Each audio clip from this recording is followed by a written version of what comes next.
What's up guys? We're on our last day of the Ha Giang Loop, and in this video we're going to show you our entire experience throughout the route, as well as all the road conditions, because it is considered a pretty dangerous route. And yeah, at the end of the video, hopefully you can decide for yourself if you're going to take the easy rider option on the back of someone driving, or if you're going to drive your own scooter. So hope you enjoy the video.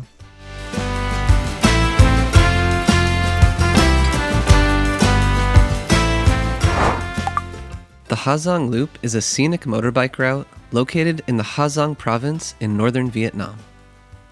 Stretching over 400 kilometers, this exhilarating loop has gained immense popularity in recent years. The northern part shares a border with China and is known for its rugged mountain landscapes and unique ethnic cultures. In fact, Ha Giang was cut off from the rest of Vietnam until the 1970s, so it's often called Vietnam's last frontier. Boundless and sparsely populated, it was the last part of the country to open up to tourism. The loop itself takes riders through winding mountainous roads, crossing picturesque valleys, towering limestone peaks, and quaint ethnic minority villages. In this video, we share our complete itinerary for the Ha Giang Loop, along with all the information that you need to do the trip yourself. We've broken the loop into 4 parts, and ideally, each one represents one day. At the end, we'll also share important travel tips. Now let's dive in. We are Zach and Ina. We make helpful videos about destinations around the world so you can easily plan your own adventures.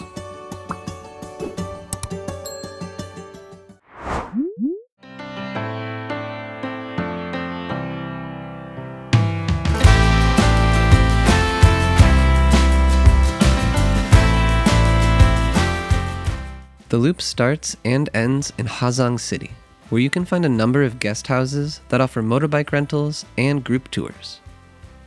It's recommended to stay the night here before and after the loop. From the city, you'll head in either a clockwise or counterclockwise direction. We drove counterclockwise to avoid some of the larger groups and tours. Normally, this means that you would take the QL34 and DT178 roads to get there. However, the road conditions are currently very poor in that section, and it's not recommended to go this way. We drove the QL4C towards Tom Son, but soon turned to the right on a smaller road that winds next to the river. This made the drive slightly longer, but certainly not boring. There are many views of scenic rice terraces and steep mountains. You also pass remote villages. Our most memorable stop of the day was at Lung Ho Viewpoint, which looks out on a local village that's surrounded by lush green mountains as far as the eye can see.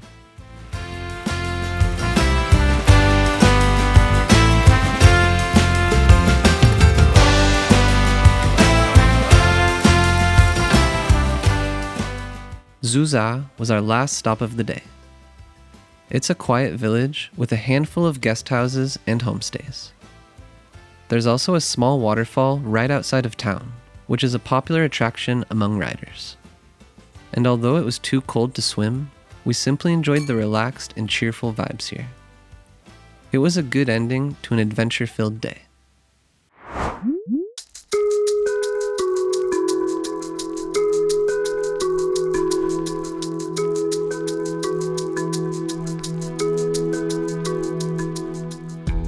Woke up to more rain and clouds this morning, unfortunately, and apparently day 2 here is the most sketchy road of the whole trip, so we're gonna have to go really slow, like maximum 30-40 kilometers an hour, and yeah, hopefully no crashes.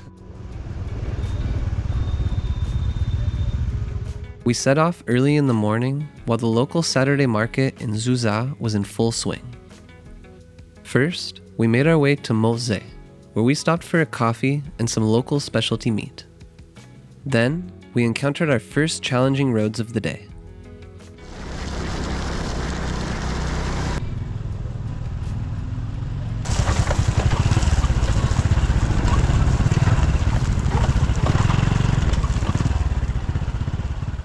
After some nifty driving, we made it to Meo Vac, a town nestled in the rugged mountains. This is where we stopped for lunch. Afterwards, we continued to Ma Pi Leng and the Nho Quay River. Standing on top of Ma Pileng provides a panoramic view of the river below, but it's when you embark on a boat that you get to immerse yourself in the surrounding landscape.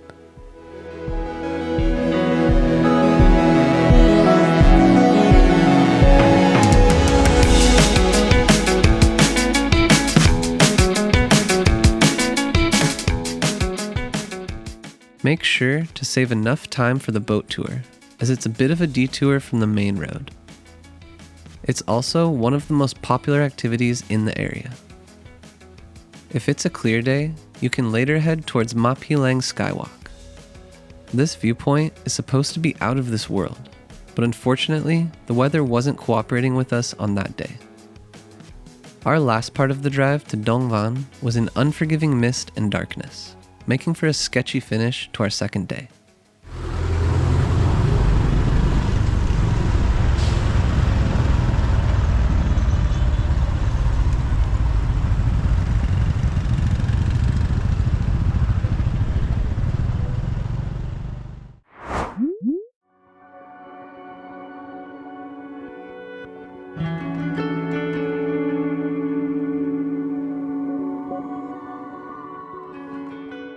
The third day is the most cultural day along the Ha Giang Loop, as you'll visit the northernmost part of Vietnam.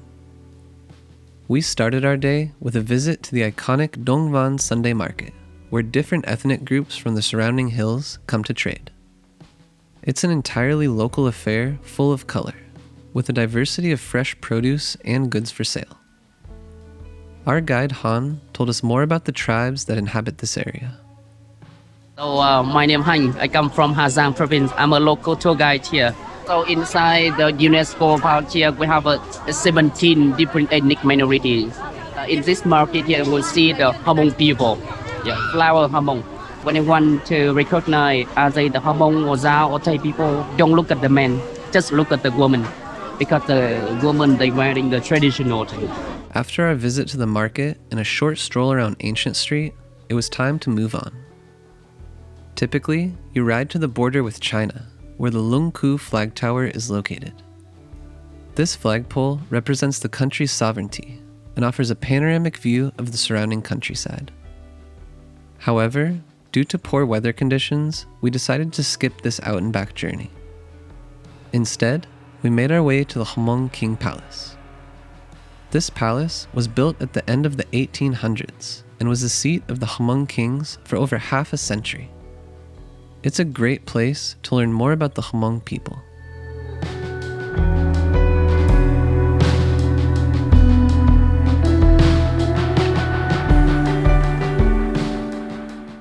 As the driving time on this day is a lot shorter, there's plenty of time for additional stops. We pulled over to explore the moon surface as well as the Lung Kam Cultural Village, where we went inside a century-old traditional Hmong house. The final destination of the day is the town of Yen Minh. Here, you can unwind and prepare for the last leg of the Ha Giang Loop.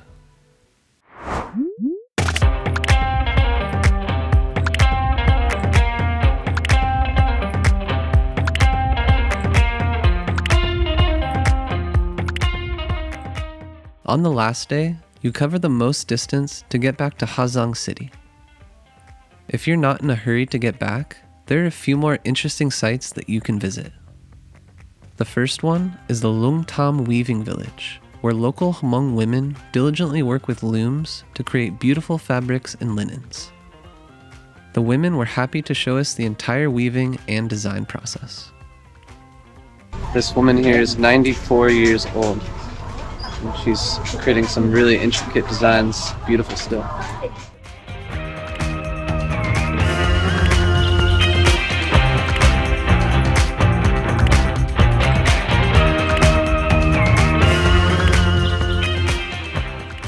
Another worthwhile attraction is Lung Kui Cave, located in a beautiful mountain area near the town of Tom Sum. This cave only opened to the public in 2015 and is about 300 meters or 984 feet long. We needed a torch to enter, but sometimes they turn the lights on inside. After these activities, we had lunch at a local house. Our guide Han played us a traditional song on his flute, before conquering the last stretch of road.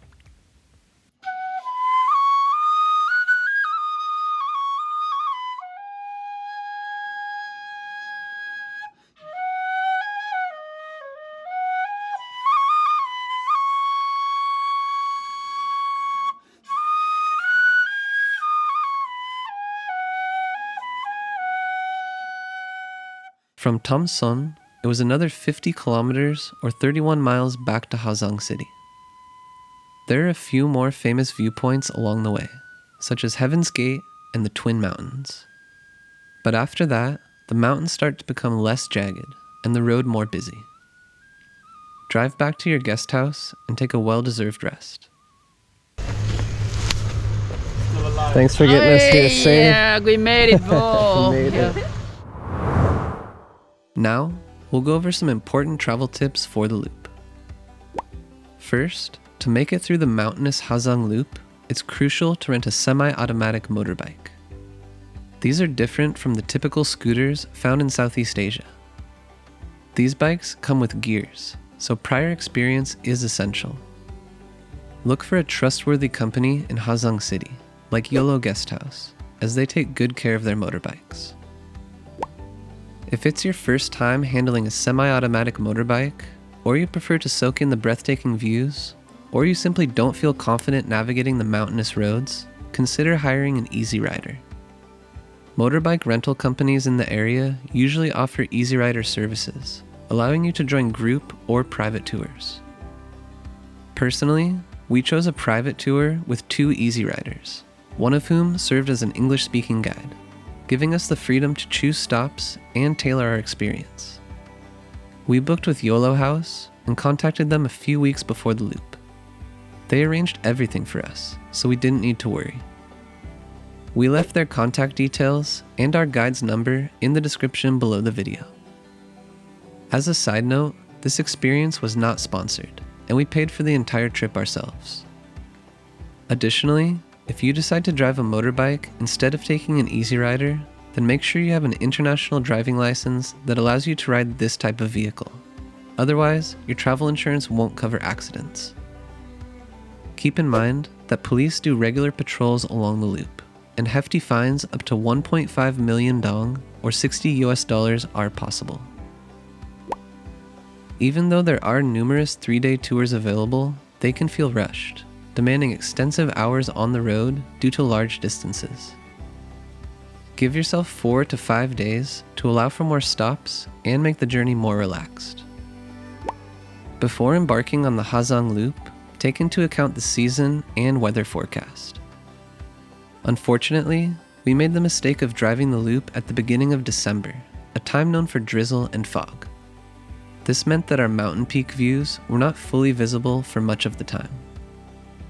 As the road ventures through high elevation mountains, the optimal time to travel is during clear, sunny days. Based on advice from our guides, March to May and October to November offer the best chances of good weather and pleasant temperatures. The rainy season lasts from June to September, bringing heat and sun during the day, but also heavy rainfall in the evenings. This can lead to potential flooding, landslides, and road closures. The road conditions along the Ha Giang Loop leave much to be desired. Even experienced riders find the treacherous winding turns challenging. Not to mention the sheer drops on either side of some narrow roads with no barriers. When we completed the loop, there was also construction on various parts of the road. For example, the road from Mose to Meovak village on the second day consisted mostly of dirt, complete with muddy and slippery sections. This was the most challenging part of the loop. Finally, if you're planning your Vietnam trip, we recommend keeping things organized with our interactive travel planner. Find a discount code in the description below the video. We also included important links that you'll need for the Ha Giang Loop in the description, such as a map with viewpoints and places to see. We'll catch you on the next adventure.